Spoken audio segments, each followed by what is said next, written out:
Paramashivoham Om Nithyananda Paramashivoham Om Nithyananda Paramashivoham Om Nithyananda Paramashivoham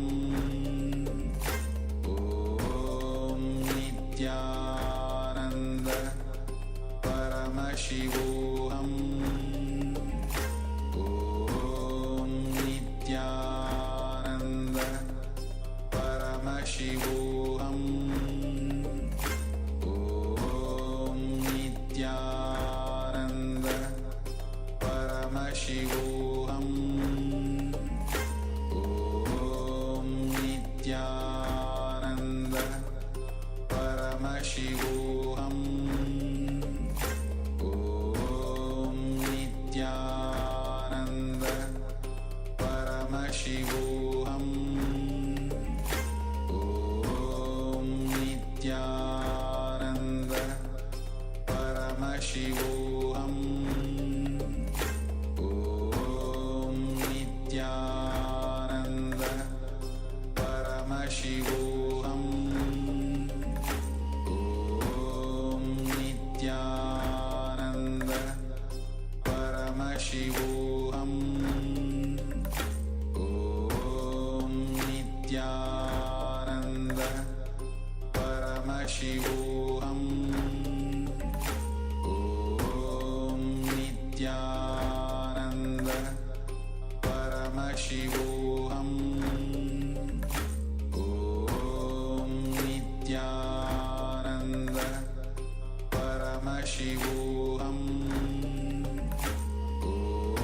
Om Nithyananda Paramashivoham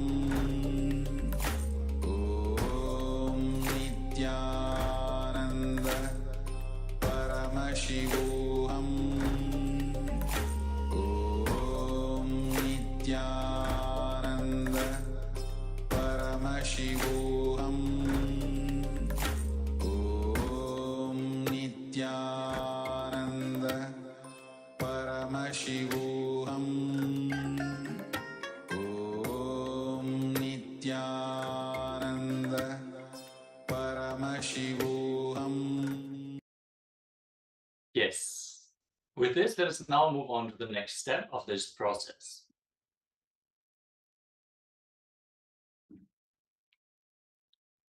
Now again, look into your life and this time pen down 3 promises, commitments you gave to others which you did not honor, fulfill, or withdraw, therefore lacking integrity. See, the Supreme Pontiff of Hinduism says you should, like if you give a word to a person, you should give it your best. Try authentically to fulfill that word. Do everything in your power.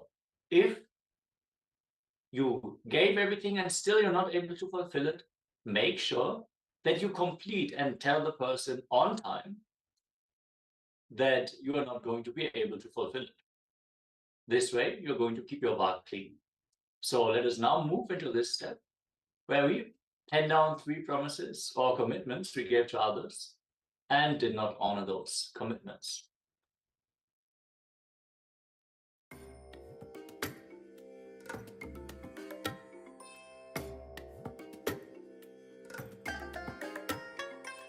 I bless you all. Let you all open all your 3 eyes and manifest the powers of Mahasadashiva. Om Nithyananda Paramashivoham Om Nithyananda Paramashivoham Om Nithyananda Paramashivoham Om Nithyananda Paramashivoham Om Nithyananda Paramashivoham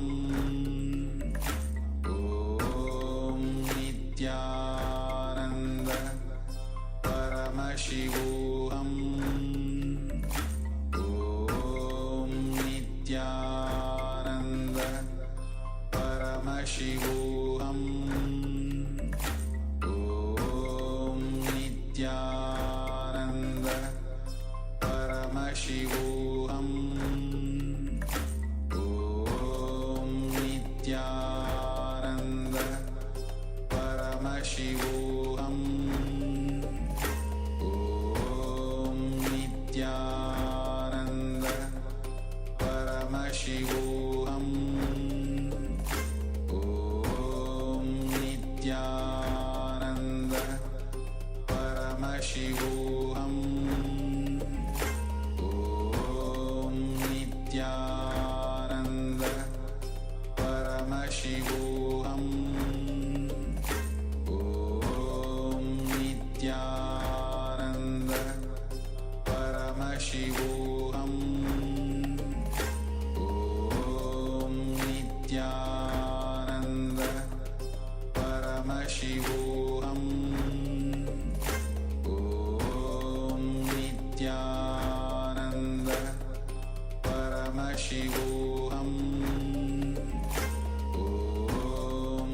Nithyananda Paramashivoham Om Nithyananda Paramashivoham Om Nithyananda Paramashivoham Om Nithyananda Paramashivoham Om Nithyananda Paramashivoham Om Nithyananda Paramashivoham Om Nithyananda Paramashivoham Om Nithyananda Paramashivoham Om Nithyananda Paramashivoham Om Nithyananda Paramashivoham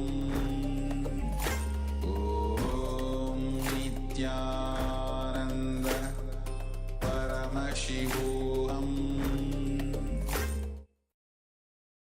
Yes. Now that we have penned down 3 incidents, 3 commitments we gave to others, which we didn't honor, we didn't follow through or made sure that they know that we are not going to fulfill it.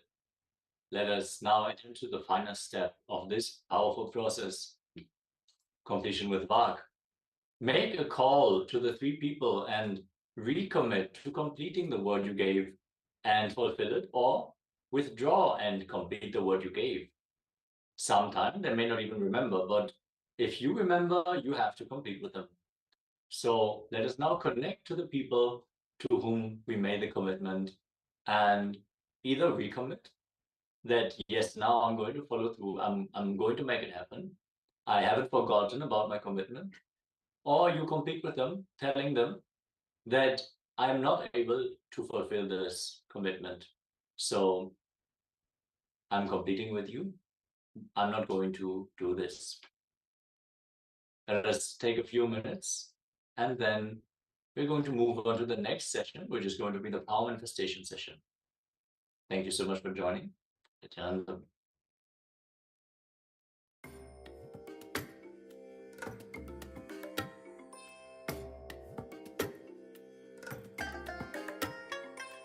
I bless you all. Let you all open all your 3 eyes and manifest the powers of Mahasadashiva. Om Nithyananda Paramashivoham Om Nithyananda Paramashivoham Om Nithyananda Paramashivoham Om Nithyananda Paramashivoham Om Nithyananda Paramashivoham Om Nithyananda